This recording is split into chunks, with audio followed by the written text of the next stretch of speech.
দাজ্জালের নাম তো আপনারা শুনেছেন, ভয়ঙ্কর ডেঞ্জারাস একটা ক্যারেক্টার। পৃথিবীর শুরু থেকে শেষ পর্যন্ত এর চেয়ে বড় ফিতনা আসেনি, আসবেও না। দাজ্জালের ফিতনা, সে তার এক চোখ থাকবে, আরেক চোখ এরকম বন্ধ থাকবে, এখানে লেখা থাকবে কাফারা। কোনোভাবেই তাকে দমানো যাবে না, হত্যা করা যাবে না। আল্লাহ নবী ঈসা আলাইহিস সালাম তাকে হত্যা করবেন। তো যে ব্যক্তি সূরা কাহাফ তেলাওয়াত করবে, সূরা কাহাফের প্রথম 10 আয়াত বিশেষ করে মুখস্থ রাখবে, আল্লাহ তাআলা উসিমা মিন ফিতনাতিদ দাজ্জাল, দাজ্জালের ফিতনা থেকে তাকে বাঁচাবেন। দাজ্জাল আমাদেরকে যে সমস্ত জিনিস দিয়ে ফিতনায় ফেলবে, ওই ফিতনাগুলোর সলিউশন আল্লাহ তাআলা সূরা কাহাফের ভিতরে রেখে দিয়েছেন। দাজ্জাল 4টা জিনিস দিয়ে আমাদেরকে ফিতনায় ফেলবে। দ্যাটস ট্রায়াল অফ ফেথ, এক নাম্বার। ঈমানের পরীক্ষায় সে আমাদেরকে ফেলবে, আমাদের বিশ্বাস নিয়ে ছিনিমিনি খেলবে সে। এইটার সলিউশন আছে সূরা কাহাফ, আমি বলবো আস্তে আস্তে। 2 নম্বরে দাজ্জাল আমাদেরকে ফিতনায় ফেলবে, দ্য ট্রায়াল অফ ওয়েলথ, সম্পদ দিয়ে সে আমাদেরকে ফিতনায় ফেলবে। 3 number the trial of knowledge, জ্ঞান দিয়ে সে আমাদেরকে ফিতনায় ফেলবে। 4 number the trial of power, ক্ষমতা দিয়ে সে আমাদেরকে ফিতনায় ফেলবে। দাজ্জাল 4টা জিনিস দিয়ে আমাদেরকে পরীক্ষায় ফেলবে। কয়টা? 1 হচ্ছে ইমানি পরীক্ষা, 2 হচ্ছে সম্পদ দিয়ে পরীক্ষা, 3 হচ্ছে জ্ঞান দিয়ে পরীক্ষা, 4 হচ্ছে ক্ষমতা দিয়ে পরীক্ষা। সে ইমানের পরীক্ষায় আমাদেরকে ফেলবে। সে এসে বলবে আমি তোমার রব, এবং এটা প্রমাণ করার জন্য যা যা দরকার আল্লাহ তাআলা তাকে সব দিবেন। সে বলবে আমি তোমার রব। যদি বিশ্বাস না হয়, তোমার বাবাকে যদি জীবিত করে বিশ্বাস করবে? অনেকে বলবে হ্যাঁ আমার আব্বাকে জীবিত করে দেখান। তো তার বাবাকে ঠিকই সে জীবিত করে ফেলবে। আসলে শয়তান তার বাবার সূরত নিয়ে সামনে দাঁড়াবে, আরে তাই তো, এটাই তো আমার বাবা, এটাই তো আমার দাদা। মানুষ ফিতনায় পড়ে যাবে, ইমানের ফিতনায়। সে ভাববে আসলে এটাই বোধহয় আমার রব, এবং তাকে এত ক্ষমতা দেয়া হবে, তার ডান দিকে থাকবে জান্নাত, বাঁ দিকে জাহান্নাম। তার কাছে আল্লাহ এটা দিবে, যে তার কথা শুনবে তাকে সে জান্নাতে ঢুকাবে, কিন্তু জান্নাতে ঢুকে সে জাহান্নামের শাস্তি ভোগ করবে। এটা তার বাইরের মানুষ বুঝবে না, অ্যাপারেন্টলি এটা জান্নাত। আর যে তাকে মানবে না, তাকে সে জাহান্নামে ফেলবে, কিন্তু জাহান্নামে ঢুকলেও সে জান্নাতের নাজ নেয়ামত ভোগ করবে। তাহলে এই যে ইমানের ফিতনায় সে ফেলে দিবে আমাদেরকে।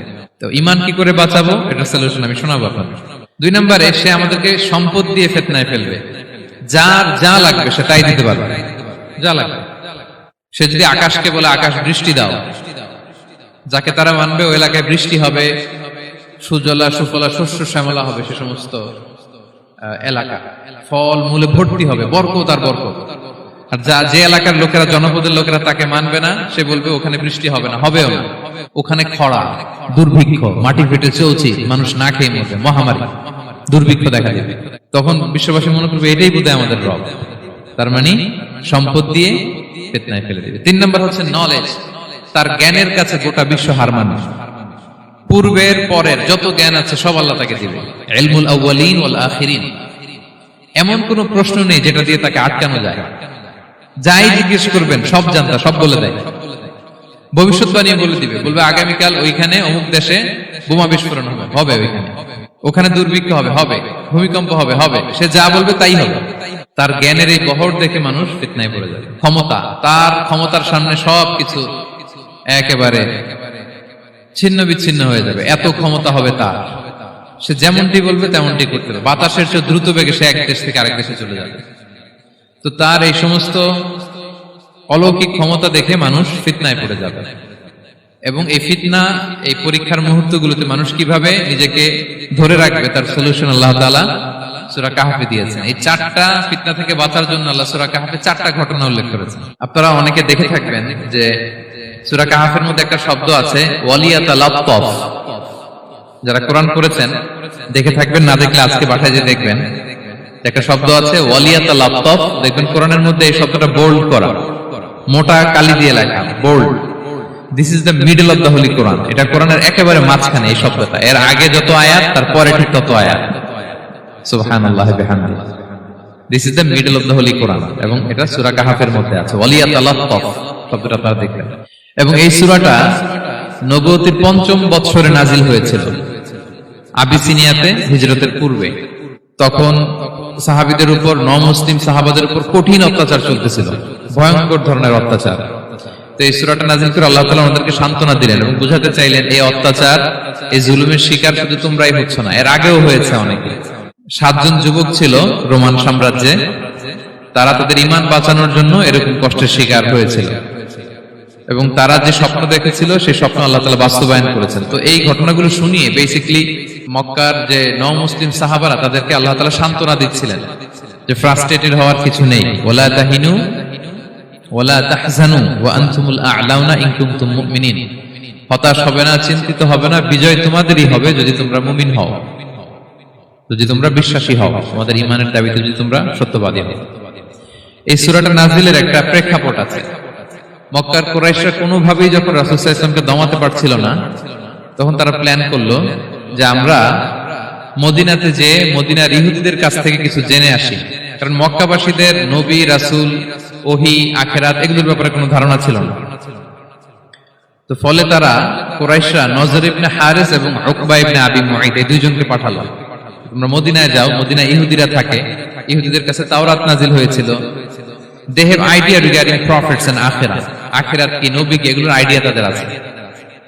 তো তাদের দুইজনকে পাঠালো যে তোমরা যে তাদের জিজ্ঞেস করো যে আমাদের জ্ঞাতি ভাইদের মধ্যে থেকে একজন তো নবী দাবি করে, সে কি আসলে নবী কিনা, আমরা কিভাবে বুঝবো? তো যেই চিন্তা সেই কাজ, তারা গেল মদিনাতে, মক্কা থেকে মদিনায়, যে খুলে বললো যে আমাদেরই এক ছেলে, আমাদেরই এক লোক বয়স 40 হওয়ার পর থেকে বলে আমি নবী, আমার কাছে ওহী আসে, আল্লাহ আমার কাছে বাণী পাঠায়, আর তিনি আমাকে বাণী বাহক করে পাঠিয়েছেন তোমাদের কাছে। এটা আসলে সত্য কিনা, আমরা একটু কনফিউশনে আছি। তো ইহুদিরা বলল তোমরা যে তাকে 3টি প্রশ্ন করবে, যদি উত্তর দিতে পারে বুঝবে সত্য নবী। 1 নম্বরে জিজ্ঞেস করবে যে মুহাম্মদ বলো তো আসহাবে কাহাফ কারা, আসহাবে কাহাফ সম্পর্কে তোমরা কি জানো? মানে গুহাবাসী 7 জন যুবক এই গুহার ভিতরে আশ্রয় নিয়েছিল ঈমান বাঁচানোর জন্য। মুহাম্মদ তুমি যদি সত্য নবী হও বলো এই ঘটনাটা কি। 2 নম্বরে তাকে জিজ্ঞেস করবে জুলকারনাইন বাদশা সম্পর্কে কি জানে, সে কিছু জানে কিনা। 3 নম্বর তাকে জিজ্ঞেস করবে মা হুয়া রূহ, রূহ কি, যে রূহটা দেহে ঢুকলে মানুষ নড়ে চড়ে, প্রাণবন্ত একটা অ্যানিমেশন থাকে, এটা বের হয়ে গেলে সে ডেড বডি, লাশ হয়ে পড়ে থাকে। What is the origin of রূহ, স্পিরিট। এই 3টা প্রশ্নের উত্তর যদি জানে তাহলে আসলেই সে সত্য নবী। তারা এসে জিজ্ঞেস করলো মুহাম্মদ বলো আসহাবে কাহাফ কারা, বলো জুলকারনাইন কে, বলো রূহ কি। এই 3টা প্রশ্নের উত্তর যদি করতে পারো তাহলে বুঝবে তুমি সত্য নবী। রাসূল সাল্লাল্লাহু আলাইহি ওয়াসাল্লাম বললেন ঠিক আছে যাও, আগামীকাল উত্তর বলে দেব। তিনি ইনশাআল্লাহ বলতে ভুলে গেলেন। রাসূল সাল্লাল্লাহু আলাইহি ওয়াসাল্লামের ধারণা ছিল প্রতিদিনই তো জিবরাইল কোরআনের আয়াত নিয়ে আসে, তো তারই ধারাবাহিকতায় আগামীকাল আসবে, আমি জিজ্ঞেস করে নিব এই 3টা প্রশ্নের উত্তর। তারপরের দিন সবাই এসে হাজির, কিন্তু জিবরাইল আলাইহিস সালাম আসেন। রাসূল সাল্লাল্লাহু আলাইহি ওয়াসাল্লাম একটু বিব্রতকর পরিস্থিতিতে বললেন। তারা বলল তুমি তো আজকে অ্যাপয়েন্টমেন্ট দিয়েছো, ডেট দিয়েছো, বলো উত্তর বলো। রাসূল সাল্লাল্লাহু আলাইহি ওয়াসাল্লাম বলল আজকে না, আগামীকাল বলে দিবেন। রাসূল সাল্লাল্লাহু আলাইহি ওয়াসাল্লাম ইনশাআল্লাহ কথাটা আর মনে করতে পারতেছেন না। এরপরের দিনও তারা এসে হাজির, কিন্তু রাসূল সাল্লাল্লাহু আলাইহি ওয়াসাল্লাম উত্তর দিতে পারতেছেন না। তারপরের দিন এভাবে পিছাচ্ছেন, রাসূল সাল্লাল্লাহু আলাইহি ওয়াসাল্লাম ডেট দিচ্ছেন না। এভাবে 1 দিন 2 দিন 3 দিন না, 15 দিন। কয়দিন? এদিকে তো এই প্রশ্নের উত্তর জানার জন্য এখন 1-2 জন আসে না, দলে বলে কাফিররা আসে, কারণ রাসূল সাল্লাল্লাহু আলাইহি ওয়াসাল্লামকে এখানে অপমান করা যাচ্ছে, ছোট করা যাচ্ছে, হেয় করা যাচ্ছে। তারা এসে হাসাহাসি করে, আবু বকর, ওমর রাদিয়াল্লাহু আনহুকে বলে দেখো তোমরা না বলছো সত্য নবী, উনি সত্য নবী হলে তো প্রথম দিন উত্তর দিয়ে দিতে পারতো, পারে না কেন? এটা থেকে বোঝা যাচ্ছে তিনি আসলে মিথ্যাবাদী। 15 দিন রাসূল সাল্লাল্লাহু আলাইহি ওয়াসাল্লামের জন্য এত বিব্রতকর পরিস্থিতি আর ছিল না। 15 দিন পর আল্লাহ তাআলা আয়াত নাযিল করলেন ওয়ালা তাকুলান্না বিশাইইন ইন্নী ফাইলুন যালিকা গাদা ইল্লা আইয়াশা আল্লাহ। অর্থাৎ হে নবী, ভবিষ্যতের কোনো কাজে যখন ওয়াদা দিবেন, কমিটমেন্ট করবেন, আপনি আইয়াশা আল্লাহ মানে ইনশাআল্লাহ বলা ছাড়া কখনো দিবেন না। রাসূল সাল্লাল্লাহু আলাইহি ওয়াসাল্লামকে শিক্ষা দেওয়ার মধ্য দিয়ে বেসিক্যালি আল্লাহ তাআলা গোটা মুসলিম উম্মাহকে শিক্ষা দিলেন, আমাদেরকে শিক্ষা দিলেন, যাতে আমরা ভবিষ্যতের কাজে আগে ইনশাআল্লাহ বলি। তো রাসূল সাল্লাল্লাহু আলাইহি ওয়াসাল্লাম লেসনটা পেলেন। এরপর আল্লাহ তাআলা উত্তর জানিয়ে দিলেন আম হাসিবিতা আন্না আসহাবাল কাহফি ওয়ার রহিম কানু মিন আয়াতিনা আজাবা। টানা 2 পৃষ্ঠা উত্তর দিলেন আসহাবুল কাহফ কারা। তাওরাত, জাবুর, ইনজিলে কোথাও এত বিস্তারিত উত্তর নাই আসহাবে কাহফের ব্যাপারে। আল্লাহ তাআলা আল কাহফ, সূরাতুল কাহফ নামে গুহাবাসীদের নামে একটা সূরা দিলেন, বিস্তারিত 2 পৃষ্ঠায় বর্ণনা করলেন তারা কারা। কুরাইশরা তো তাআজ্জুব বনে গেল, ঘটনা কি, মুহাম্মদের উত্তর কিভাবে জানলো? সে তো কারো কাছে পড়ে নাই, লেখে নাই, এই দেশের বাইরেও কোথাও যায় নাই। দ্বিতীয় প্রশ্ন ছিল জুলকারনাইনকে আল্লাহ আয়াত নাযিল করলেন ওয়াসআলুনাকা আন যিলকারনাইন কুল সাআতলু আলাইকুম মিনহু যিকরা। টানা আল্লাহ তাআলা প্রায় 1.5 পৃষ্ঠা, 1 পৃষ্ঠারও বেশি জুলকারনাইনের ঘটনা শোনালেন। আর রূহের কথা শোনালেন সূরা আল ইসরাতে ওয়াসআলুনাকা আনির রূহ কুলির রূহু মিন আমরি রাব্বি ওয়া মা উতীতুম মিনাল ইলমি ইল্লা কালিলা। রূহ এটা আল্লাহর স্পেশাল একটা অর্ডার, আল্লাহর আদেশে এটা ঢুকে আল্লাহর আদেশে বের হয়, এটা কেউ ছুতে পারে না, ধরতে পারে না, দেখতে পারে না, এটা আল্লাহর পক্ষ থেকে একটা মিরাকেল। তিনটা প্রশ্নের উত্তর যখন আল্লাহ তাআলা দিয়ে দিলেন, রাসূল সাল্লাল্লাহু আলাইহি ওয়াসাল্লাম তাদেরকে সাবলীল ভাষায় শুনিয়ে দিলেন, তারা অবাক হয়ে গেল। এইটা হচ্ছে সূরাতুল কাহাফ নাজিল হওয়ার প্রেক্ষাপট। এরকম একটা সিচুয়েশনে নবুয়তির ৫ম বছরে আল্লাহ তাআলা এই সূরাটা নাজিল করেছেন। এই সূরার কিছু ফজিলত আছে। রাসূল সাল্লাল্লাহু আলাইহি ওয়াসাল্লাম জুমার দিনে এই সূরাটা আমাদেরকে তেলাওয়াত করতে বলেছেন। আপনারা তেলাওয়াত করেন তো? সূরা কাহাফ যদি জেনে না থাকেন আজকে থেকে করবেন। রাসূল সাল্লাল্লাহু আলাইহি ওয়াসাল্লাম বলেছেন যে জুমার দিনে যে এই সূরা কাহাফ তেলাওয়াত করবে, মান ক্বারা সূরাতাল কাহফি ফি ইয়াউমিল জুমআতি আযা লাহু মিনান নূরি মা বাইনাল জুমআতাইন। দুই জুমার মাঝখানে আল্লাহ তাআলা এই জুমার সময়টাকে তার জন্য আলোকিত করে দেয়। কি করে দেয়? আলোকিত করে দেয়। একটা নূর তার জন্য সেট করে, এই নূর তাকে হেদায়েতের পথে অবশিষ্ট রাখে। এটা হচ্ছে একটা। তাহলে জুমার দিন আমরা সূরা কাহাফ তেলাওয়াত করব, মনে করি এটা সুন্নাহ। আবার আরেকটা হাদিসে রাসূল সাল্লাল্লাহু আলাইহি ওয়াসাল্লাম বলেছেন, মান হাফিযা 10 আয়াতিন মিন আউয়ালি সূরাতিল কাহফি উসিমা মিন ফিতনাতিদ দাজ্জাল। যে ব্যক্তি সূরা কাহাফের প্রথম 10 আয়াত মুখস্থ করবে সে দাজ্জালের ফিতনা থেকে মুক্তি পাবে। দাজ্জালের নাম তো আপনারা শুনেছেন, ভয়ঙ্কর ডেঞ্জারাস একটা ক্যারেক্টার। পৃথিবীর শুরু থেকে শেষ পর্যন্ত এর চেয়ে বড় ফিতনা আসেনি, আসবেও না। দাজ্জালের ফিতনা, সে তার এক চোখ থাকবে, আরেক চোখ এরকম বন্ধ থাকবে, এখানে লেখা থাকবে কাফারা। কোনোভাবেই তাকে দমানো যাবে না, হত্যা করা যাবে না। আল্লাহ নবী ঈসা আলাইহিস সালাম তাকে হত্যা করবেন। তো যে ব্যক্তি সূরা কাহাফ তেলাওয়াত করবে, সূরা কাহাফের প্রথম 10 আয়াত বিশেষ করে মুখস্থ রাখবে, আল্লাহ তাআলা উসিমা মিন ফিতনাতিদ দাজ্জাল, দাজ্জালের ফিতনা থেকে তাকে বাঁচাবেন। তা আমরা দাজ্জালের ফিতনা থেকে বাঁচতে চাই কি চাই না? আমরা যেন সূরা কাহাফের প্রথম 10 আয়াত মুখস্থ করি, সূরা কাহাফ যেন জুমার দিন আমরা তেলাওয়াত করি। So now the question arises, what is the relationship of Suratul Kahf with Dajjal? দাজ্জালের সাথে সূরা কাহাফের রিলেশনটার কারণ কি? একটা মেকানিজম তো এখানে আছে। এত সূরা থাকে, রাসূল সাল্লাল্লাহু আলাইহি ওয়াসাল্লাম কেন বলেন যে সূরা কাহাফ পড়লে দাজ্জালের ফিতনা থেকে বাঁচবে? কারণটা কি? এর কারণ হচ্ছে দাজ্জাল আমাদেরকে যে সমস্ত জিনিস দিয়ে ফিতনায় ফেলবে, ওই ফিতনাগুলোর সলিউশন আল্লাহ তাআলা সূরা কাহাফের ভিতরে রেখে দিয়েছেন। দাজ্জাল 4টা জিনিস দিয়ে আমাদেরকে ফিতনায় ফেলবে। ট্রায়াল অফ ফেথ, এক নাম্বার। ঈমানের পরীক্ষা সে আমাদেরকে ফেলবে, আমাদের বিশ্বাস নিয়ে ছিনিমিনি খেলবে সে। এটার সলিউশন আছে সূরা কাহাফ, আমি বলবো আস্তে আস্তে। 2 নম্বরে দাজ্জাল আমাদেরকে ফিতনায় ফেলবে, দ্য ট্রায়াল অফ ওয়েলথ, সম্পদ দিয়ে সে আমাদেরকে ফিতনায় ফেলবে। 3 নম্বর দ্য ট্রায়াল অফ নলেজ, জ্ঞান দিয়ে সে আমাদেরকে ফিতনায় ফেলবে। 4 নম্বর দ্য ট্রায়াল অফ পাওয়ার, ক্ষমতা দিয়ে সে আমাদেরকে ফিতনায় ফেলবে। দাজ্জাল 4টা জিনিস দিয়ে আমাদেরকে পরীক্ষায় ফেলবে। কয়টা? 1 হচ্ছে ঈমানি পরীক্ষা, 2 হচ্ছে সম্পদ দিয়ে পরীক্ষা, 3 হচ্ছে জ্ঞান দিয়ে পরীক্ষা, 4 হচ্ছে ক্ষমতা দিয়ে পরীক্ষা। সে ঈমানের পরীক্ষায় আমাদেরকে ফেলবে। সে এসে বলবে আমি তোমার রব, এবং এটা প্রমাণ করার জন্য যা যা দরকার আল্লাহ তাআলা তাকে সব দিবেন। সে সব করতে পারবে। সে বলবে আমি তোমার রব। যদি বিশ্বাস না হয়, তোমার বাবাকে যদি জীবিত করে বিশ্বাস করবে, অনেকে বলবে হ্যাঁ আমার আব্বাকে জীবিত করে দেখান, তো তার বাবাকে ঠিকই সে জীবিত করে ফেলবে। আসলে শয়তান তার বাবার সূরত নিয়ে সামনে দাঁড়াবে, আরে তাই তো, এটাই তো আমার বাবা, এটাই তো আমার দাদা। মানুষ ফিতনায় পড়ে যাবে, ঈমানের ফিতনায়। সে ভাববে আসলে এটাই বোধহয় আমার রব, এবং তাকে এত ক্ষমতা দেয়া হবে, তার ডান দিকে থাকবে জান্নাত, বাঁ দিকে জাহান্নাম। তার কাছে আল্লাহ এটা দিবে। যে তার কথা শুনবে তাকে সে জান্নাতে ঢুকাবে, কিন্তু জান্নাতে ঢুকে সে জাহান্নামের শাস্তি ভোগ করবে। এটা তার বাইরের মানুষ বুঝবে না, অ্যাপারেন্টলি এটা জান্নাত। আর যে তাকে মানবে না তাকে সে জাহান্নামে ফেলবে, কিন্তু জাহান্নামে ঢুকলেও সে জান্নাতের নাজ নেয়ামত ভোগ করবে। তাহলে এই যে ঈমানের ফিতনায় সে ফেলে দিবে আমাদেরকে।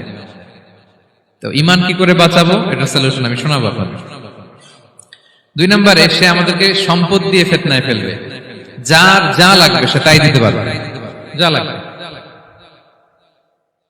সে যদি আকাশকে বলে আকাশ বৃষ্টি দাও, যাকে তারা মানবে ওই এলাকায় বৃষ্টি হবে, সুজলা সুফলা শস্য শ্যামলা হবে সে সমস্ত এলাকা, ফল মূলে ভর্তি হবে, বরকত আর বরকত।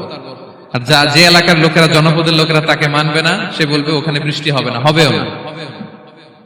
ওখানে খরা, দুর্ভিক্ষ, মাটি ফেটে চলছে, মানুষ না খেয়ে মরবে, মহামারী, দুর্ভিক্ষ দেখা দেবে। তখন বিশ্ববাসী মনে করবে এটাই বোধহয় আমাদের রব। তার মানে সম্পদ দিয়ে ফিতনায় ফেলে দেবে। 3 নম্বর হচ্ছে নলেজ, তার জ্ঞানের কাছে গোটা বিশ্ব হার মানবে। পূর্বের পরের যত জ্ঞান আছে সব আল্লাহ তাকে দিবে। ইলমুল আউয়ালিন ওয়াল আখিরিন, এমন কোন প্রশ্ন নেই যেটা দিয়ে তাকে আটকানো যায়। যাই জিজ্ঞেস করবেন সব জানতা, সব বলে দেয়। ভবিষ্যৎবাণী বলে দিবে, বলবে আগামীকাল ওইখানে অমুক দেশে বোমা বিস্ফোরণ হবে, হবে ওইখানে, ওখানে দুর্ভিক্ষ হবে, হবে ভূমিকম্প হবে, হবে। সে যা বলবে তাই হবে। তার জ্ঞানের এই বহর দেখে মানুষ ফিতনায় পড়ে যাবে। 4 নম্বর হচ্ছে দ্য ট্রায়াল অফ পাওয়ার, ক্ষমতা। তার ক্ষমতার সামনে সবকিছু একেবারে ছিন্ন বিচ্ছিন্ন হয়ে যাবে, এত ক্ষমতা হবে তার। সে যেমনটি বলবে তেমনটি করতে হবে। বাতাসের চেয়ে দ্রুত বেগে সে এক দেশ থেকে আরেক দেশে চলে যাবে। তো তার এই সমস্ত অলৌকিক ক্ষমতা দেখে মানুষ ফিতনায় পড়ে যাবে। এবং এই ফিতনা, এই পরীক্ষার মুহূর্তগুলোতে মানুষ কিভাবে নিজেকে ধরে রাখবে তার সলিউশন আল্লাহ তাআলা সূরা কাহফে দিয়েছেন। এই 4টা ফিতনা থেকে বাঁচার জন্য আল্লাহ সূরা কাহফে 4টা ঘটনা উল্লেখ করেছেন। কয়টা? 1 নাম্বার হচ্ছে আসহাবে কাহফ, যুবকদের ঘটনা, 7 জন যুবকদের ঘটনা। ঈমান কি করে বাঁচাবেন, সলিউশন ওখানে। সম্পদের ফিতনা থেকে কিভাবে নিজেকে বাঁচাবেন, এজন্য একজন বাগানওয়ালার ঘটনা আল্লাহ সেখানে বলেছেন। জ্ঞানের ফিতনা থেকে কি করে বাঁচবেন, এজন্য আল্লাহ তাআলা মূসা আলাইহিস সালাম এবং খিজির আলাইহিস সালামের ঘটনা সেখানে উল্লেখ করেছেন। আর ক্ষমতার ফিতনা থেকে কি করে বাঁচবেন এটা বোঝানোর জন্য আল্লাহ তাআলা যুলকারনাইনের ঘটনা উল্লেখ করেছেন। 4টা ফিতনা থেকে বাঁচার জন্য কয়টা ঘটনা? 4টা ঘটনা। আমরা তাহলে একটা একটা করে ঘটনা শুনি, আমরা একটু উদ্ধার করার চেষ্টা করি যে কি কি সলিউশন আল্লাহ তাআলা আমাদের বাতল দিলেন। 1 নম্বর হচ্ছে আসহাবে কাহফের ঘটনা। এটা 250 খ্রিস্টাব্দের সময়কালে রোমান সাম্রাজ্যের একজন বাদশা ছিল, নাম দাকিয়ানুস। প্রতাপশালী বাদশা, পৌত্তলিক, মূর্তির পূজা করে। ঈসা আলাইহিস সালাম বিদায় নিয়েছেন 250 বছর হলো। তো সব নবীর ধর্মই কিন্তু ইসলাম, যদিও আমরা নাসারা বলি, ইহুদি বলি, সব নবীদের ধর্মই কি ইসলাম। তো তিনি ছিলেন পৌত্তলিক, মূর্তির পূজা করত। আর তার এলাকায় কেউ যদি ঈসা আলাইহিস সালামের নাম নিত, আখিরাতে বিশ্বাস করত, আল্লাহ বিশ্বাস করত, তাদেরকে তারা পাথর মেরে হত্যা করত। এজন্য ভয়ে কেউ ঈসাই ধর্মে ঈমান আনতো না, মানে ইসলামে ঈমান আনতো না। এই রাজার ভয়ে সবাই মূর্তির পূজা করত। কিন্তু 7 জন যুবক ছিল, তারা স্রোতে গা ভাসিয়ে দেয়নি। স্রোতের বিপরীতে তারা ঈমান নিয়ে দাঁড়িয়েছে। তারা ঈসা আলাইহিস সালামের রেখে যাওয়া সত্য ধর্মের উপর ঈমান এনেছিল, আখিরাতে তারা বিশ্বাস করত। তো এই 7 জন যুবকের কথা ছড়াতে ছড়াতে রাজা দাকিয়ানুসের কাছে চলে যায়। উনি তো রেগে মেগে আগুন, ডেকে পাঠালো 7 জনকে। তো তাদেরকে জিজ্ঞেস করলো, তোমরা কাকে মানো? বলতেছে এক আল্লাহকে মানি। সাহসী, খুবই সাহসী। বলতেছে তুমি কি জানো তোমরা কার সামনে কথা বলতেছো? আমি তো তোমাদেরকে মৃত্যুদণ্ড দিতে পারি। তারা বলে দেন, কিন্তু আমরা সব বিসর্জন দিলেও ঈমান বিসর্জন দিতে পারবো না। সুবহানাল্লাহ। তিনি বললেন, তোমরা যুবক মানুষ, রক্ত গরম, আবেগে কথা বলতেছো, 3 দিন সময় দিলাম, যাও ঈসার নাম ভুলে যাও, আখিরাত ভুলে যাও, আল্লাহর নাম ভুলে যাও। 3 দিন পরে তোমাদেরকে আবার ইন্টারভিউ নেব। ওই দিন যদি একই কথা বলো, পাথর মেরে 7 জনকে দুনিয়া থেকে উড়িয়ে দেবে। তারা চলে গেল। এবার 7 বন্ধু মিলে পরামর্শ করতে লাগলো, কি করতে পারি আমরা, এই গুণে ধরা সমাজকে আমরা কিভাবে বাঁচাবো, এই পৌত্তলিকতার ছোবল থেকে এই ইফসিস নগরীকে বাঁচাবো কি করে। নগরীটার নাম ছিল ইফসিস নগরী।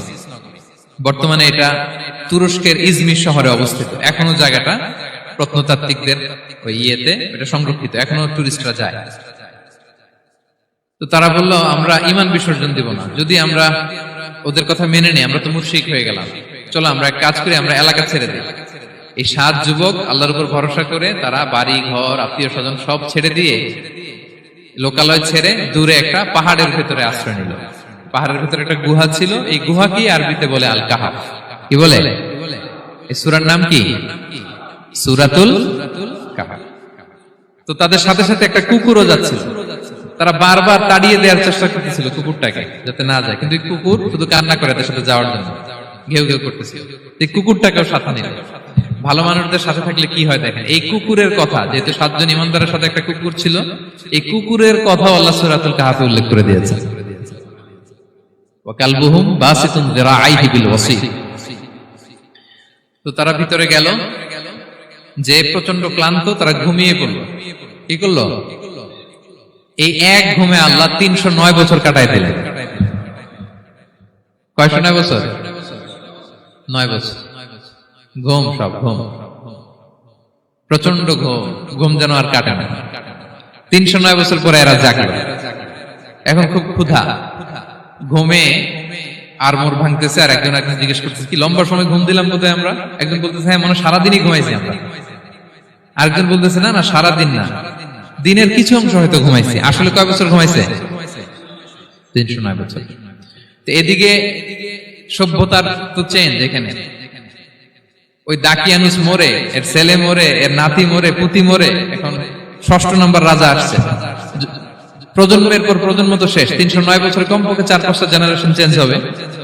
তো জেনারেশন চেঞ্জ হয়ে, এলাকা চেঞ্জ হয়ে, তারা যে স্বপ্ন দেখেছিল এই ইফসিস নগরীতে কালিমার পতাকা উঠবে, তাদের স্বপ্ন আল্লাহ বাস্তবায়ন করেছেন। 309 বছরের ব্যবধানে এই এলাকার সবাই মুসলিম হয়ে গেছে। আল্লাহ চাইছিলেন ওদেরকে দেখাবে এটা, ওদের স্বপ্নটা যে বাস্তবায়ন হয়েছে এটা দেখাবে। তো ঘুম থেকে উঠছে, একজনকে তারা বললো যে লুকায় লুকায় চাদর মুড়ি দিয়ে কিছু রুটি নিয়ে আসো বাজার থেকে, যাতে তোমাকে না চিনে। চাদর মুড়ি দিয়ে যাও। কিছু পয়সা ছিল, মুদ্রা দিয়ে দিছে। তো সে যে যখন দোকানদারের কাছ থেকে রুটি নিছে আর মুদ্রা দিছে, দোকানদার বলে এই মুদ্রা কোথা থেকে আসলো? 309 বছর আগে মালয়েশিয়াতে রিঙ্গিট ছিল কিনা জানি না, যেভাবে ওরা ট্রানজাকশন করতে পারে যেটা ছিল, ওইটা যদি এখন কেউ দেয় রাজধানী বিলাসে খাবার পাওয়া যাবে? হ্যাঁ। তো রুটিওয়ালা বলে তুমি বর্তমান সময়ের মুদ্রা দাও, এটা দিচ্ছ কেন? বলতেছে এটা তো বর্তমান সময়ের মুদ্রা। বলতেছে এই যে মুদ্রার মধ্যে দেখো কোন সালের সিল দেওয়া, এটা তো শত শত বছর আগে। বলতেছে কি বলে শত বছর আগে? আমি তো আজকে সকালেই বাজার করলাম, ওই বাজার করে যে টাকাগুলো ছিল ওইটাই তো পকেটে। বলতেছে বলে কি? নিশ্চয়ই তুমি গুপ্তধনের সন্ধান পেয়েছো, হিডেন ট্রেজার। বলো, মানে তার সাথে এদের কথাবার্তা কিছু মিলতেছে না। পরে তাকে ধরে ওই সময়কার রাজার কাছে নিয়ে গেছে। ওই রাজা আবার মুসলিম, সবাই মুসলিম তখন। সে যা বলে এরাও কেউ বিশ্বাস করে না, এরাও যা বলে এও বিশ্বাস করে না। আর এলাকা এর বাড়ি ঘর আসবে কোত্থেকে? এর নাতি পুতি যা আছে 5-6 পুরুষ তো মরে সবাই কবরে। তখন তার কথা শুনে সবাই অবাক। তো এটা মিলানোর জন্য তারা 309 বছর আগের দাকিয়ানুস বাদশার সরকারি যে নথিপত্র, ওই পুরাতন ছিঁড়া নথিপত্র তারা বের করলো। বের করে দেখে ঠিকই দাকিয়ানুস নামে এক বাদশা ছিল, আর অনেক শত শত বছর আগে মোস্ট ওয়ান্টেড 7 জন যুবক ছিল, যাদের ব্যাপারে এক্সিকিউশনের অর্ডার ছিল। এখন দেখে তারা অবাক। লম্বা ঘটনা আমি শর্ট করে বলতেছি। পরে সবাই মিলে তাকে সহ ওই গুহায় গেল। গুহায় যাওয়ার পরে সে বাকিদেরকে ডাকতে গুহার ভিতরে ঢুকলো। আল্লাহ তাআলা 7 জনকে ওইখানে মৃত্যু দিয়ে দিলেন। চিরকালের জন্য এই 7 জন ঘুমায় পড়ল। আর এলাকাবাসী রাজা সহ ওইখানে তারা একটা মসজিদ নির্মাণ করলো। This is the story of আসহাবে কাহাফ। তো এলাকাবাসী যদিও মুসলিম হয়েছিল, কিন্তু আখিরাতের ব্যাপারে তাদের একটা সন্দেহ ছিল যে আসলে মানুষ মরার পরে কি আবার জীবিত হবে? মৃত্যুবরণ করার পরে আবার মানুষ জীবিত হবে? তাদের মনের মধ্যে একটা সন্দেহ ছিল যে আসলে মারা গেলে মানুষ আবার উঠতে পারে। তো তাদের এই সন্দেহ দূর করার জন্য আল্লাহ তাআলা এই 7 জনকে 309 বছর ঘুম পাড়িয়ে আবার জীবিত করলেন। সুবহানাল্লাহ বিহামদিহি। তাহলে ঈমান কিভাবে বাঁচাতে হয় এটার প্রেরণা আমরা এই 7 যুবকের কাছ থেকে পাই। এখানে যেটা আমরা শিখি প্রিয় ভাইরা, 1 নম্বর লেসন হচ্ছে আমাদের গুড কোম্পানি লাগবে, রাইটাস পিপল, মানে আমাদের সার্কেলটা ভালো হইতে হবে।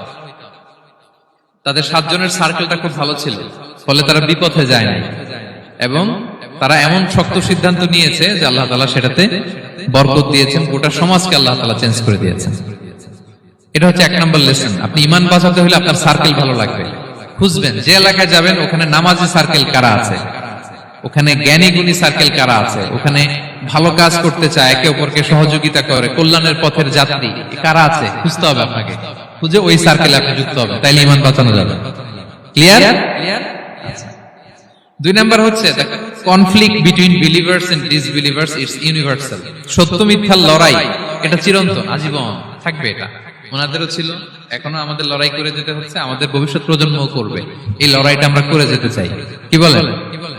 হ্যাঁ, থামা যাবে না? আমরা থামতে আসিনি, আমরা এই লড়াইটা করে যাব। আমরা সত্যের কথা বলেই যাব ইনশাআল্লাহ। বলেন। 3 নাম্বার হচ্ছে যে লেসনটা আমরা পাই, অনেকগুলো লেসন, আমি খুব প্রেসাইজলি বলতেছি। যুবকরা চাইলে একটা সমাজকে পাল্টে দিতে পারে। এই পৃথিবীতে যত বড় বড় বিপ্লব হয়েছে এগুলো যুবকরা এনেছে। তারা হচ্ছে সভ্যতা গড়ার কারিগর। আসহাবে কাহাফ আমাদের এই সময়ের নওজওয়ানদের জন্য প্রেরণা। তারা আমাদের জন্য প্রেরণার বাতি ঘর। তারা যেমনি ইমানকে রক্ষা করেছে, আমাদের যুবকরা চাইলেও তাদের ইমানি চেতনাতে স্পিরিট দিয়ে সমাজটাকে পাল্টে দিতে পারে। কি বলেন? এখানে বেশিরভাগই তো যুবক। হ্যাঁ, গুড সার্কেলে থাকবেন তো আপনারা? সত্যের পক্ষে সবাই থাকবেন তো? আল্লাহ তাআলা কবুল করুন।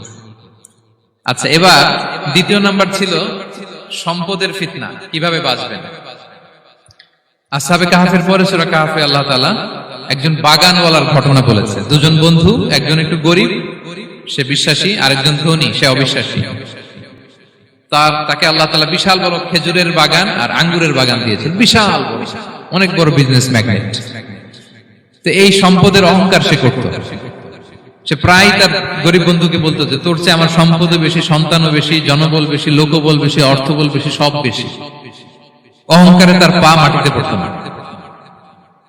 আর সে আখিরাতে অবিশ্বাস করত এবং সে বলতো যে এই সম্পদ আমারে বাঁচাবে, চিরকাল আমাকে স্মরণীয় করে রাখবে, এই সম্পদ কোনোদিন যাবে না। অনেক বড় বড় ধনীরা আছে, তারা এরকম মনে করে যে আমি এত বড় সিআইপি, হ্যাঁ, আমি এত বড় বিজনেস ম্যাগনেট, এই দিন বোধহয় আর চেঞ্জ হতে পারে না, আমার আজীবনই বোধহয় এত পাওয়ার থাকবে, এত সম্পদ থাকবে। এটা ভুল ধারণা। এটা কি ভুল ধারণা? এই যে তুরস্কে দুর্ভিক্ষ হইল না, আপনারা দেখছেন না যে অনেক সম্পদের মালিক বাড়ি ঘর ভেঙে রাস্তার ফকির। এখন ওই যে ডিফিউজিদের জন্য যে খাবার আসছে, ওখানে লাইনে দাঁড়াইছে, কারণ এখন লাইনে না দাঁড়ালে খাবারও তো মিলবে না। 1000 কোটি টাকার মালিক ছিল, ভেঙে চুরে সব শেষ। এখন রিলিফের নেওয়ার জন্য দুস্থদের কাতারে ওখানে দাঁড়াইছে, কারণ দাঁড়াইলেই কিছু খাবার পাওয়া যাবে, খিচুড়ি পাওয়া যাবে, তা না হলে তো খাবারটাও মিলবে না। এই যে বঙ্গবাজারে আগুন লাগলো আমাদের বাংলাদেশে, 20টা-25টা দোকান ছিল অনেকের যাদের অন্যান্য বিজনেস আছে তারা হয়তো সার্ভাইভ করতে পারতেছে, কিন্তু এমন অনেক ব্যবসায়ী ছিল সব শেষ, জ্বলে পুড়ে, তার টাকা পয়সা পুঁজি স্বপ্ন সব শেষ। তো ধনীকে গরিব বানাতে আল্লাহর 1 সেকেন্ডও লাগে না। ওই বিশাল প্রাসাদ থেকে টেনে ভাঙ্গা থালা হাতে দিয়ে রাস্তায় নামাইতে আল্লাহর কয় সেকেন্ড লাগে বলেন তো? 1 সেকেন্ডও লাগে না। সো এই লেসনটা কিন্তু আমাদের নিতে হবে। এবং ওই ব্যক্তির নসিবে তাই ঘটেছিল। সে যখন অহংকার করতেছিল, আল্লাহ তাআলা আকাশ থেকে হুসবান, একটা আগুন পাঠালেন। ওই আগুন এসে তার আঙ্গুরের বাগান, তার খেজুরের বাগান, বিশাল মাইলকে মাইল এই বাগান জ্বালিয়ে করে মুহূর্তের মধ্যে সারখার করে, এবং মুহূর্তের মধ্যে সে পথের ভিখারি, ফকির। এই ঘটনাটা এনে আল্লাহ তাআলা সম্পদশালীদেরকে রিমাইন্ডার দিলেন যে এই সম্পদের ফিতনায় তোমরা পড়ে যেও না। আমরা সম্পদশালী হলে বাস্তবতা অনেক সময় ভুলে যাই। সূরাতুল হুমাজাতে আল্লাহ তাআলা বলেন, ইয়াহসাবু আন্না মালাহু আখলাদা। সম্পদশালীরা মনে করে এই সম্পদ আমাকে চিরকাল বাঁচিয়ে রাখবে, চিরকাল বোধহয় এই সম্পদ আমার হাতে থাকবে। না, এটা হাতের ময়লা, আজ আছে কাল নাই, যে কোনো সময় চলে যেতে পারে। এটা হচ্ছে ম্যাটেরিয়ালিস্টিক আউটলুক, বস্তুবাদী চিন্তা থেকে এই আমাদের ধনী ভাইদের এই সমস্যাটা হয়। ভোগবাদী চিন্তার প্রভাব আর কি। সম্পদ যখন হাতে থাকে ধরাকে সরাজ্ঞান করে, মনে করে যে সবই আমার কন্ট্রোলে। না, আপনারে ওই গরিবের কাতারে আনতে, ওই রিলিফের সম্পদ নেয়ার জন্য ওই লাইনে দাঁড় করাইতে আল্লাহর 1 সেকেন্ডও লাগে না। এটা খেয়াল রাখতে হবে। আমরা যখন প্রাইভেট কারে চড়ি, মাঝে মাঝে অনেকে এসে হাত পাতে, এদেরকে ছোট করা যাবে না। গল্পটা আল্লাহ ভিন্ন করতে আল্লাহর 1 সেকেন্ডও লাগে না। ওইদিকে আমি দাঁড়ায় হাত পাততাম আর উনি প্রাইভেট কারে বসে থাকতো। আল্লাহ চাইলে এরকম করতে পারতেন না? পারতেন।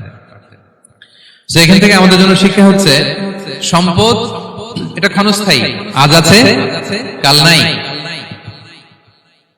এটা ক্ষণস্থায়ী, এটাকে এভারলাস্টিং মনে করা যাবে না।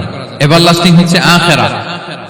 ওয়ালাল আখিরাতু খায়রুল লাকা মিনাল উলা। আখিরাত তোমার জন্য দুনিয়ার চেয়ে শ্রেষ্ঠ। এবং আল্লাহ তাআলা দৃষ্টান্ত একটা দিয়েছেন যে দুনিয়ার জীবনটা হচ্ছে কামা, ওই পানির মতো, যেটা আনজালনাহু মিনাস সামা, আকাশ থেকে নাজিল করেছি। ওই পানি ক্ষেতের মধ্যে পড়ে ফসল, ফুল ফসল হয়েছে।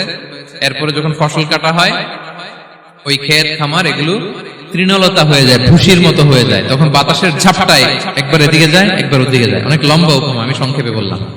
তো শেষ আউটপুটটা হচ্ছে এটা, সম্পদ এটা মুহূর্তেই চলে যেতে পারে। সম্পদ উপার্জন জায়েজ আছে, মুসলিমরা সম্পদ উপার্জন করতে পারবে, কোনো অসুবিধা নাই। আপনি যদি ধনী হন এটা ভালো, ফলে আপনি যাকাত দিতে পারবেন, অসহায় দুস্থদের সহায়তা করতে পারবেন, কন্ট্রিবিউট করতে পারবেন। আপনি সম্পদ হাতের মুঠোয় নেবেন, কন্ট্রোল করবেন, কিন্তু এই দিকে স্থান দিবেন না। দ্যাটস ইট, তাহলেই হবে। আমরা সম্পদ কি করতে পারবো? উপার্জন করতে পারবো, কিন্তু হৃদয়ে স্থান দিতে পারবো না। হৃদয়ে স্থান থাকবে আখিরাতে। এই মাইন্ডসেট যদি আপনি গড়ে তোলেন তাহলে সম্পদের ফিতনা আপনি কখনো করবেন না। এই পয়েন্টটা কি ক্লিয়ার সবার? ক্লিয়ার। 3 নাম্বার ফিতনা ছিল কিসের ফিতনা দেখি কে বলতে পারে? প্রথমটা হচ্ছে বিশ্বাস বা ঈমানের ফিতনা, 2 নাম্বার হচ্ছে সম্পদের ফিতনা, 3 নাম্বার জ্ঞানের ফিতনা। জ্ঞানেরও কিন্তু ইলমেরও একটা গরম আছে, যার ইলম আছে তার মধ্যে এই সমস্যাটা কাজ করে। সেটার জন্য আল্লাহ তাআলা মুসা আলাইহিস সালাম খিজির আলাইহিস সালামের ঘটনা বলেন। আমি খুব সংক্ষেপে বলবো, সময় কম। মুসা আলাইহিস সালাম হচ্ছে বনি ইসরাইলের নবী, আর খিজির আলাইহিস সালাম কেউ বলেছেন নবী, কেউ বলেছেন আল্লাহর ওলি। আসলে আরবিতে ওনার নাম খদির, আমরা বাংলায় বলি খিজির। খদির মানে সবুজ। উনি যে কোনো জায়গায় বসলে ওখানে মরা গাছ লতা পাতা এগুলো সবুজ হয়ে যেত, অনুর্বর এলাকার উপর দিয়ে হেঁটে গেলে ওটা উর্বর হয়ে যেত। তো মুসা আলাইহিস সালাম একবার ওয়াজ করতেছেন এইভাবে বনি ইসরাইলের সামনে, খুতবা দিচ্ছেন। হঠাৎ এক লোক দাঁড়ায় বলে, ইয়া নবী আল্লাহ, মান আ'লামু ফিল আরদ, বর্তমান পৃথিবীতে সবচেয়ে জ্ঞানী কে? মুসা আলাইহিস সালাম বলেন, ফাকালা আনা, আমি। কি বললেন? উনি আসলে ভুল কিছু বলেন নাই, কারণ প্রত্যেক জামানার নবীকেই আল্লাহ তাআলা সবচেয়ে বেশি জ্ঞান দিয়ে পাঠান, কারণ তার কাছে ওহীর জ্ঞান আসে, অদৃশ্যের খবর আসে, ইলমুল গায়ব আসে। কিন্তু এই উত্তরটা আল্লাহ তাআলার পছন্দ হয় না। আল্লাহ তাআলা চাচ্ছিলেন মুসা যদি বলতো আল্লাহ তাআলাই জানে কে জ্ঞানী বা আল্লাহই সবচেয়ে জ্ঞানী, এরকম হলে ভালো হতো। কিন্তু মুসা আলাইহিস সালাম কি বলছে? আমি। এখন প্রশ্ন করলো সবচেয়ে বড় জ্ঞানী কে? উনি কি বললেন? আমি। এই যে আমি এটাতে ঝামেলা আছে। আমি বড়, আমি জানি, আমি সব, দিস ইজ প্রবলেমেটিক। আল্লাহ এটা পছন্দ করলেন না। আল্লাহ তাআলা মুসা আলাইহিস সালামকে বললেন, মুসা তুমি যে বলছো তুমি জ্ঞানী, না তুমি জ্ঞানী না, তোমার চেয়ে বড় জ্ঞানী আছে। মুসা আলাইহিস সালাম বলে, তাই নাকি? আমার চেয়ে বড় জ্ঞানী কে? তো আল্লাহ তাআলা বললেন, ইযহাব ইলা মাজমাইল বাহরাইন, 2 সাগর বা 2 নদীর মিলনস্থলে যাও, ওখানে আমার এক বান্দা আছে তোমার চেয়েও জ্ঞানী। মুসা আলাইহিস সালাম বললেন, তাই নাকি?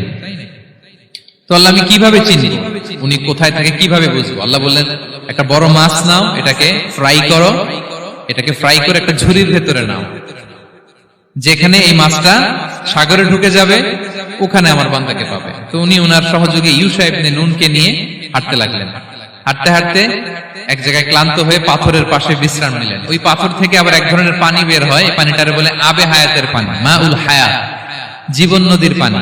এই পানি কোনো মৃত প্রাণী বা বস্তুর গায়ে লাগলে ওটা জীবিত হয়ে যায়। তো ওনারা পাথরে হেলান দিয়ে বিশ্রাম নিচ্ছিলেন। ওই পানি ওই ফ্রাই করা মাছের গায়ে লাগার সাথে সাথে মাছ জীবিত হয়ে ঝুড়ি থেকে বের হয়ে সাগরে ঢুকে গেছে। ওনারা আর খেয়াল করেন না। এরপর আবার হাঁটতে লাগলেন। হাঁটতে হাঁটতে যখন ক্লান্ত তখন বলে, এই ইউশা, আমাদের ওই মাছ ফ্রাই মাছটা দাও, এখন খাই। ঝুড়ি খুলে দেখে মাছ নাই।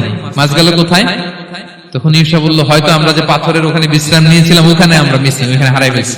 চলো চলো, আরে ওইদিকে তো যেতে হবে আমাদের। উনি গেলেন, যে দেখে মাছ যে জীবিত হয়ে বালুর দিকে নাড়াচাড়া করতে করতে সাগরে ঢুকে গেছে, ওখানে দাগ আছে।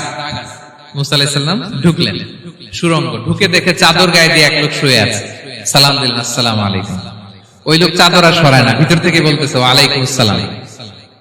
তো চাদরের ভিতর থেকে উনি বলে, মান আন, তুমি কে?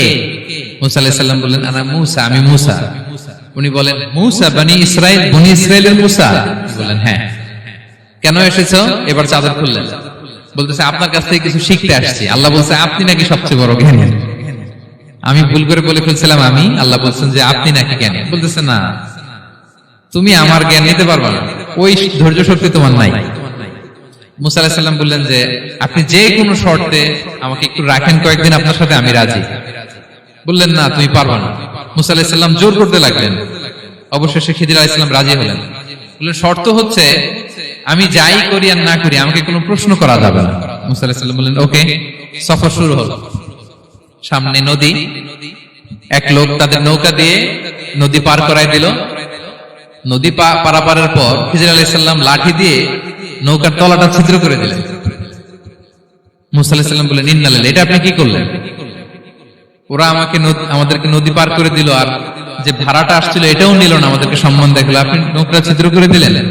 খিজির আলাইহিস সালাম বলছে, এই যে আমি বলছিলাম না তুমি ধৈর্য ধারণ করতে পারবে না, যাও তোমার রাস্তায় তুমি, আমার রাস্তায় আমি। মুসা আলাইহিস সালাম আবার ক্ষমা চাচ্ছেন যে আপনি আমার ক্ষমা করেন, আমি তো ভুলে গেছি, আর প্রশ্ন করবেন না। চলতে লাগলেন। হঠাৎ বাচ্চারা খেলতেছে, এক বাচ্চাকে ধরে হত্যা করলেন খিজির আলাইহিস সালাম। এবার তো মুসা আলাইহিস সালাম রেগে গেছে, আপনি করলেনটা কি? নিষ্পাপ ফুলের মতো শিশুকে হত্যা করলেন। খিজির আলাইহিস সালাম বলে, এই যে আমি জানতাম যে তুমি ধৈর্য ধারণ করতে পারবে না, তোমার রাস্তা এক, আমার রাস্তা এক, যাও। এবার মুসা আলাইহিস সালাম করজোর করতেছে যে this is the last chance, একটা ফাইনাল চান্স দেন, একটা সুযোগ দেন, আর আমি প্রশ্ন করব, এটাই লাস্ট। বলেন ওকে ঠিক আছে। হাঁটতে হাঁটতে এক ইহুদি বসতির সামনে যে হাজির, দুজনই খুব ক্ষুধার্ত, খাবার চাইলো, এরা আবার কৃপণ, খাবার দিল না। তো খিজির আলাইহিস সালাম বললেন ঠিক আছে, খাবার যেতে দিচ্ছেন, আমরা চলে যাই। যাওয়ার পথে দেখতেছে এই এলাকার একটা দেয়াল ভেঙে পড়ে যাবে। তিনি বললেন মুসা চলো এটা ঠিক করে দেই। দুইজন মিলে প্রচন্ড ক্ষুধায় এটা সেটা এনে দেয়ালটা তৈরি করতেছে। মুসা আলাইহিস সালাম তো এমনিই রাগী, পেটে আবার ক্ষুধা, আবার বলছে কিছু বলাও যাবে না। তিনি এবার আর প্রশ্ন করেন, বলতেছে ওরা এত কিপটামি করলো আর আপনি এটা করে দিলেন, আপনি তো চাইলে এটা টাকা নিতে পারতেন, পারিশ্রমিক নিতে পারতেন চাইলে। এই কথা বলার পর খিজির আলাইহিস সালাম বললেন হাযা ফিরাকু বাইনি ওয়া বাইনি, এখানেই তোমার আর আমার সেপারেশন, আর সামনে আগানো যাবে না, তোমার কোনো ধৈর্যই নেই। তো এতটুকু তোমাকে আমি বলি যে আমি একটাও আল্লাহর আদেশ ছাড়া করি নাই, আল্লাহর আদেশে আমি করেছি। কি? এক নম্বর হচ্ছে ওই যে আমাদের ভাড়া নিতে চাইলো না, আমাদেরকে পার করে দিল, নৌকাটা ছিদ্র করেছি কারণ এই এলাকায় একজন জালিম বাদশা আছে, সে নৌকা পেলেই গরিব মাঝিদের নৌকা সিজ করে নিয়ে যায়। তো এটাকে যখন তলায় ছিদ্র করে দিছি, এই রাজার লোকেরা এসে দেখবে যে এটা তলা ছিদ্র, পানি ঢুকতেছে, এটা নিবে না, ওরা পরে সামহাও এটা রিপেয়ার করে চালাইতে পারবে। মুসা আলাইহিস সালাম বলে সুবহানাল্লাহ, তাই তো, এটা তো আমি বুঝতে পারি নাই। আর ওই ছোট শিশুটাকে হত্যা করছি, ও অনেক বড় জালিম হবে এলাকা, তার ফিতনায় এলাকাবাসী তটস্থ থাকবে, সে তার মা বাবাকেও জাহান্নামে নেবে, এজন্য আল্লাহ তাআলা আদেশ দিয়েছেন আমাকে, আল্লাহর আদেশে আমি তাকে হত্যা করেছি। মুসা আলাইহিস সালাম বললেন তাই তো, এটা তো অনেক ভালো কাজ করছেন তাইলে। তো বলতেছে তাহলে ওইটা বলেন, খাবারও দিল না, এত কৃপণ, এদের দেয়াল কেন ঠিক করতে গেলেন আপনি? তখন তিনি বললেন যে আসলে এটা একটা ইয়াতীমদের ঘর ছিল, দুইটা ইয়াতীম শিশু, তাদের বাবা মা খুব ভালো ছিল, আর এই দেয়ালের নিচে আছে গুপ্তধন, এই দেয়ালটা পড়ে যাবে, এই গুপ্তধন তারা ছোট মানুষ নিতে পারবে না, এলাকাবাসী তাদেরকে বঞ্চিত করে নিয়ে যাবে। আমি দেয়াল গড়ে দিলাম যাতে করে তারা যখন প্রাপ্তবয়স্ক হয় নিজেদের সম্পদ নিজেরা বুঝে নিতে পারে। সুবহানাল্লাহ বিহামদি। মুসা আলাইহিস সালাম বলে তাই তো, এগুলো তো আমি বুঝতে পারি নাই। তো এই ছিল খুব সংক্ষিপ্ত পরিসরে মুসা আলাইহিস সালাম খিজির আলাইহিস সালামের ঘটনা। তো রাসূল সাল্লাল্লাহু আলাইহি ওয়াসাল্লাম বুখারীতে একটা চমৎকার কথা বলেছেন, তিনি বলেছিলেন ওয়াদিদনা আন্না মুসা সাবার হাত্তা ইউকাসসা আলাইনা মিন আমরিহিমা। রাসূল সাল্লাল্লাহু আলাইহি ওয়াসাল্লাম বলেছিলেন ইস, আমার ভাই মুসা যদি আরেকটু ধৈর্য ধরতো তাহলে আরো কিছু অজানা তথ্য আমরা জানতে পারতাম। এখান থেকে, এই ঘটনা থেকে আমরা কি শিখলাম? প্রথম যেটা আমরা শিখলাম, জ্ঞান নিয়ে বড়াই করতে নেই, ঠিক কিনা? জানার কোনো শেষ নেই, জাননেওয়ালার উপরও জাননেওয়ালা আছে, জ্ঞানীর উপরও জ্ঞানী আছে। আপনি কিছু জেনেই মনে করবেন না আমি সব জানি, আপনার চাইতেও বেশি জ্ঞানী অনেকে আছে। অনেক সময় বক্তার চাইতেও শ্রোতারা অনেক জ্ঞানী। হয়তো এখানে এমন অনেক জ্ঞানী লোক আছে যার ধারে কাছেও আমরা কেউ নেই, হতে পারে। সো আমি সব জানি, এটা ভুল, এটা শয়তান বলে। এটা কে বলে? শয়তান বলে। আবু নাওয়াস একটা কবিতা লিখেছেন, ওয়াকুল্লি মান ইয়াদঈ ফিল ইলমি ফালসাফাতান হাবাসতা শাইআন ওয়া গাবাত আনকা আশিয়াউ। কেউ যদি বলে আমি সব জানি, তুমি তাকে বৃদ্ধাঙ্গুলি দেখিয়ে বলো আপনি কিছুই জানেন না, আপনি অল্প কিছু জেনেছেন, জানার এখনো অনেক বাকি। তাহলে মুসা আলাইহিস সালামের এই ঘটনা, জিজ্ঞেস করা হলো কে জ্ঞানী, উনি বললেন আমি জ্ঞানী। এরকম কি আমরা কখনো বলবো? না। সবচাইতে বড় জ্ঞানী কে? ওয়া ফাওকা কুল্লি যী ইলমিন আলিম। সবচাইতে বড় জ্ঞানী আল্লাহ তাআলা। সো জ্ঞান নিয়ে আমরা অহংকার করব না। দুই নম্বর যে শিক্ষাটা আমরা পাই, ওই যে নৌকা দিয়ে পারাপার হচ্ছিল, তখন একটা চড়ুই পাখি এসে সাগরের মধ্যে মুখ দিয়েছিল। তো খিজির আলাইহিস সালাম বললেন মুসা, তুমি কি চড়ুই পাখিটা দেখতে পাচ্ছ? হ্যাঁ দেখতে পাচ্ছি। চড়ুই পাখিটা যে সাগরে মুখ দিয়ে দেখতে পাচ্ছ? হ্যাঁ দেখতে পাচ্ছি। তখন খিজির আলাইহিস সালাম বললেন চড়ুই পাখিটা সাগরে মুখ দিয়ে পানি খাওয়ার পরে চড়ুই পাখির ঠোঁটে বা চঞ্চুতে যতটুকু পানি লেগে আছে, এই পানিটা হচ্ছে তোমার, আমার এবং মহাবিশ্বের আমাদের সকলের জ্ঞান। আর এই মহাসাগরের সকল পানি হচ্ছে আল্লাহ তাআলার জ্ঞান। আল্লাহ তাআলা বলেছেন ওমা উতিতু মিনাল ইলমি ইল্লা কালিলা, আমি তোমাদেরকে একেবারে অল্প জ্ঞান দিয়েছি, একেবারে অল্প। এই রহস্যে ঘেরা এই মহাবিশ্বের অনেক কিছু আমাদের অজানা। প্রিয় ভাইরা, আমরা অনেক কিছু জানি না, আমাদের এই লিমিটেড নলেজে এগুলো ধরে না, তারপর আমরা জ্ঞানের বড়াই করি। আপনারা উপমাটা বুঝতে পারছেন? একটা নৌকা থেকে চড়ুই পাখি ঠোঁট দিয়ে পানি খাচ্ছে, পানি খাওয়ার পরে স্বভাবতই চড়ুই পাখির ঠোঁটে একটু পানি তো লাগবে। খিজির বললেন যে এই পানিটা হচ্ছে তোমার আমার পৃথিবীর সবার জ্ঞান, আর এই সাগরের বাকি পানিগুলো কার জ্ঞান? এবার বুঝতে পারছেন আল্লাহ তাআলার জ্ঞানের পরিধি। আমরা জ্ঞান নিয়ে যেন কখনো কি না করি, বড়াই না করি। জ্ঞান দুই ধরনের, একটা বাহ্যিক জ্ঞান, একটা অন্তর্নিহিত জ্ঞান। External knowledge, internal knowledge. আমরা যখন কোরআন হাদিস পড়ি আমাদের বাহ্যিক জ্ঞান অর্জন হয়। কোরআন হাদিস পড়লেই আপনি জ্ঞানী হয়ে যান। এটা কোরআন হাদিস পড়তে হয়, এটা ডাইজেস্ট করতে হয়, এটার উপর আমল করতে হয়। এই জ্ঞান অর্জন শেষে এরপরে আল্লাহর প্রিয় বান্দাদেরকে আল্লাহ অন্তরে ইলমের নূর দেন, ইলহাম দেন। That is the knowledge, that is the pure knowledge. আপনি হাফেজে কোরআন হয়ে ভাবেন না আপনি সব জানেন, আপনি বুখারী মুখস্থ করে ভাবেন না সব জানেন। এই সব জ্ঞান অর্জন করার পরে ইলমের নূর হাসিল হয়, সেটা আল্লাহ সবারে দেয় না। সো এই অন্তর্নিহিত জ্ঞান, দূরদৃষ্টি, farsightedness, that is the pure knowledge. এটার জন্য বছরের পর বছর, যুগের পর যুগ সাধনা করতে হয়। সেটার জন্য এই জ্ঞান অর্জনের জন্য তিনটা জিনিস করতে হয় ইলমের নূর অর্জনের জন্য। কয়টা? এক হচ্ছে বিনয়, দুই হচ্ছে সফর, তিন হচ্ছে সবর। আবার বলি, এক হচ্ছে বিনয়, দুই হচ্ছে সফর, তিন হচ্ছে সবর। আল্লাহ তাআলা আল্লাহর নবীকে তাওরাত দেওয়ার পরেও আরো ট্রেনিং সেশন করাইছেন খিজির আলাইহিস সালামের কাছে। যাও, ওনার কাছে গেলে তুমি ছোট হবা, নত হবা। জ্ঞান যদি আমি নিতে চাই আমাকে ছোট হইতে হবে। ধরেন একটা গ্লাস থেকে একটা খালি গ্লাসে পানি ঢালবো, তো যেটাতে নেওয়া হবে এটা উপরে থাকলে হবে? যে গ্লাসটার মধ্যে পানি আছে এটা উপরে থাকবে, ওইটা ব্ল্যাঙ্ক গ্লাসের মধ্যে পড়বে। আপনি নলেজ, ইলম নিতে চাইলে আপনাকে নিচে থাকতে হবে, উনি উপরে থাকবেন। আপনার শায়েখ আপনাকে দিবে, আপনার উস্তাদ আপনাকে দিবে, আপনার মুর্শিদ আপনাকে দিবে। বুঝতে পেরেছেন? তাহলে আমাদেরকে হাম্বলনেস লাগবে। শিখতে হইলে হাম্বল হইতে হয়, বিনয়ী হইতে হয়। আচ্ছা, দুই নাম্বার সফর করতে হয়। এটা আল্লাহ মুসা আলাইহিস সালামকে দিয়ে করাইছেন, যাও পিছে পিছে উস্তাদের পিছে পিছে ঘুরো। তো এজন্য সফর করতে হয়। এখন ঘরে বসে অনেক কিছু জানা গেল, উস্তাদের সান্নিধ্য লাগে, সফর করতে হয়। আমাদের ক্লাসিক আলেমরা হাদিস কালেকশনের জন্য শহরকে শহর সফর করতেন। এখন আমাদের আলেমরা দেওবন্দে যায়, মিশরে যায়, মদিনায় যায়। এখানকার মালয়েশিয়ান স্টুডেন্টরাও দেশে বিদেশে যে নলেজ অর্জন করে। সফর আপনাকে লাগবে। তাহলে বিনয়, সফর, তিন নম্বরে কি? সবর। ধৈর্যশীল হইতে হবে। দেখেন মুসা আলাইহিস সালাম বারবার প্রশ্ন করে ফেলতেছেন, বারবার ওয়াদা ভঙ্গ করতেছেন। এরকম করলে হবে না, ধৈর্য লাগবে। ধৈর্যের বলে বলিয়ান হলে তখনই আপনার মধ্যে ইলম আসবে। তাহলে জ্ঞানের ফিতনায় পড়ার আর আমাদের কোনো সম্ভাবনা আছে? আমরা বিনয়ী হব, আমরা জ্ঞান আল্লাহর দিকে ফিরাই দেব। আমরা বলবো উনি সবচেয়ে ভালো জানেন। পারা যাবে তো ইনশাআল্লাহ? আচ্ছা, আমি একেবারে শেষ পর্যায়ে চলে আসছি, 2 মিনিটের মধ্যে শেষ করে দিচ্ছি। 3 নাম্বার ছিল কিসের ফিতনা? 4 নাম্বার ক্ষমতার ফিতনা। এই ফিতনা থেকে বাঁচার জন্য সর্বশেষ আল্লাহ তাআলা যুলকারনাইনের ঘটনা বলেছেন। অনেক বড় বাদশা ছিলেন, পৃথিবীতে 4 জন বাদশা গোটা বিশ্ব শাসন করেছেন। 2 জন কাফির, 2 জন মুমিন। কাফির একজন হচ্ছে নমরুদ, যিনি ইব্রাহিম আলাইহিস সালামকে আগুনে ফেলেছিলেন। আরেকজন হচ্ছে বখতে নাসার, যাকে ইংরেজিতে বলে নেবুচারনেজার দ্য সেকেন্ড, দ্বিতীয় নেবুচারনেজার। তারা কোনো নির্দিষ্ট এরিয়ার বাউন্ডারির বাদশা না, গোটা বিশ্বের বাদশা ছিলেন। এই 2 জন কাফির। আর 2 জন বাদশা ছিলেন গোটা বিশ্বকে শাসন করেছেন, তারা ছিলেন মুমিন। একজন হচ্ছে সুলাইমান আলাইহিস সালাম, আল্লাহর নবী। আরেকজন হচ্ছে যুলকারনাইন, গোটা বিশ্ব শাসন করেছেন, প্রাচ্য থেকে পাশ্চাত্য সব জায়গায় তিনি গিয়েছেন, ইসলামের বাণী প্রচার করেছেন, জালিমদেরকে শায়েস্তা করেছেন। তো এরকম দিক বিদিক তিনি জয় করতেছিলেন। অনেকে যুলকারনাইনকে আলেকজান্ডার দ্য গ্রেটের সাথে গুলিয়ে ফেলে না। ম্যাসিডোনিয়াতে যে আলেকজান্ডার দ্য গ্রেট ছিল, উনি আর যুলকারনাইন এক নন। যুলকারনাইন হচ্ছে আল্লাহ তাআলার প্রিয় একজন বান্দা, অনেক বড় সাহসী বীর পুরুষ ছিলেন, গোটা বিশ্বে ইসলাম প্রচার করেছেন।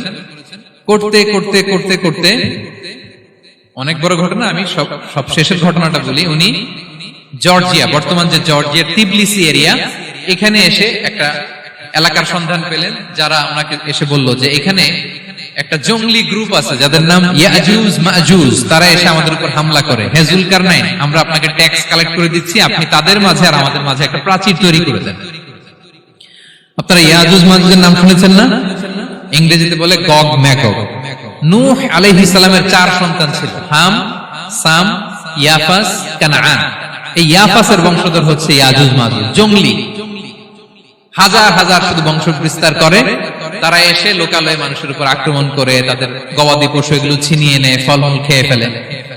তো যুলকারনাইন বাদশার কাছে যখন বিচার দেওয়া হলো, উনি বললেন ঠিক আছে, তোমাদের ট্যাক্স দেয়া লাগবে না, তোমরা শারীরিক পরিশ্রম করে আমাকে সাহায্য করো। তো উনি বর্তমানে হচ্ছে এক পাশে কৃষ্ণ সাগর, ব্ল্যাক সি, আরেকদিকে কাস্পিয়ান হ্রদ বা কাস্পিয়ান সাগর, এর মাঝখানে 1200 কিলোমিটার লম্বা মাউন্টেন রেঞ্জ, পাহাড়ি এরিয়া, আপনারা গুগলে দেখবেন।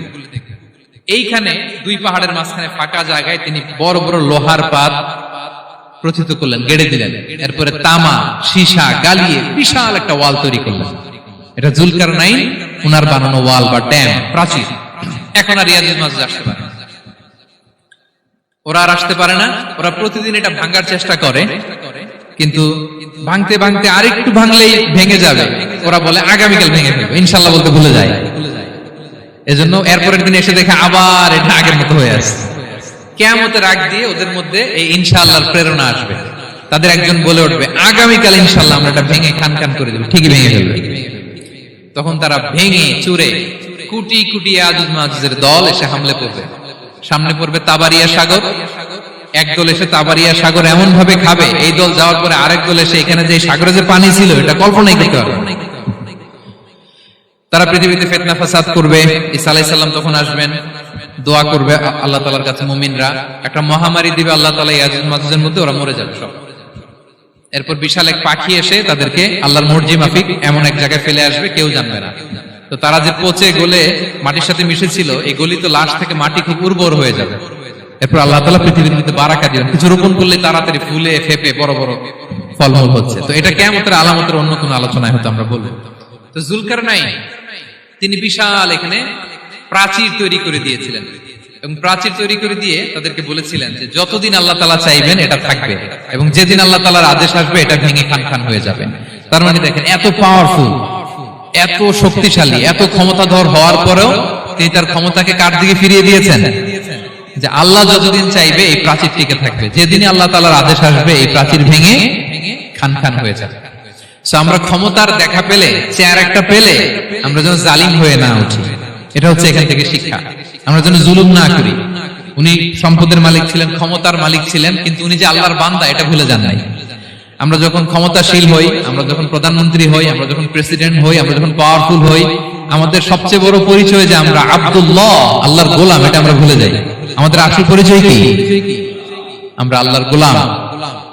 আমরা যে আল্লাহর গোলাম, এই চিন্তাটা, এই সেন্সটা যদি আমাদের মাথায় থাকে, তাহলে ক্ষমতা আমাদেরকে দাম্ভিক বানাতে পারে না, আর ওই ক্ষমতা আমাদেরকে ফিতনায়ও ফেলবে না। তাহলে সম্মানিত সুধী, দাজ্জাল কয়টা জিনিস দিয়ে আমাদেরকে ফিতনায় ফেলবে? চারটা। দ্য ট্রায়াল অফ ফেইথ, ঈমানের পরীক্ষা; দ্য ট্রায়াল অফ ওয়েলথ, সম্পদ দিয়ে পরীক্ষা; দ্য ট্রায়াল অফ নলেজ, জ্ঞানের পরীক্ষা; দ্য ট্রায়াল অফ পাওয়ার, ক্ষমতার পরীক্ষা। আর ঈমানের পরীক্ষায় উত্তরণের জন্য আল্লাহ তাআলা আমাদেরকে এই সূরায় আসহাবে কাহফের ঘটনা শুনিয়েছেন, যে 7 জন যুবক তারা তাদের ঈমানকে হেফাজত করেছিল। সম্পদের ফিতনা থেকে বাঁচানোর জন্য আল্লাহ তাআলা আমাদেরকে এক বাগানওয়ালার কাহিনী জানিয়েছেন, যে সম্পদ পেয়ে তোমরা দাম্ভিক হয়ে যাও না, এটা আজ আছে কাল থাকবে না। জ্ঞানের পরীক্ষা থেকে আমাদের মুক্তির জন্য আল্লাহ তাআলা অনেক বড় করে আল্লাহ নবী মুসা আলাইহিস সালাম এবং খিজির আলাইহিস সালামের ঘটনা শুনিয়েছেন, আমাদের বুঝিয়েছেন যে আমাদেরকে বিনয়ী হতে হবে, জ্ঞানের জন্য সফর করতে হবে এবং সবর করতে হবে। সবশেষে আল্লাহ তাআলা ক্ষমতার ফিতনা থেকে বাঁচানোর জন্য ক্ষমতাধর, আমরা তো একটা দেশের মালিক হই এখন, অমুক দেশের প্রেসিডেন্ট, অমুক দেশের প্রধানমন্ত্রী, উনি গোটা বিশ্বের প্রতাপশালী রাজা ছিলেন জুলকারনাইন। তারপরেও উনি যে আব্দুল্লাহ, উনি যে আল্লাহর গোলাম, এটা তিনি ভুলে যাননি। তাহলে এইভাবে যদি আমরা এই ফিতনাগুলো থেকে বাঁচার চেষ্টা করি, তাহলে এই ফিতনা থেকে আমরা বেঁচে থাকতে পারবো। এবং দাজ্জাল যদি এই মুহূর্তেও আসে, সে আমাদেরকে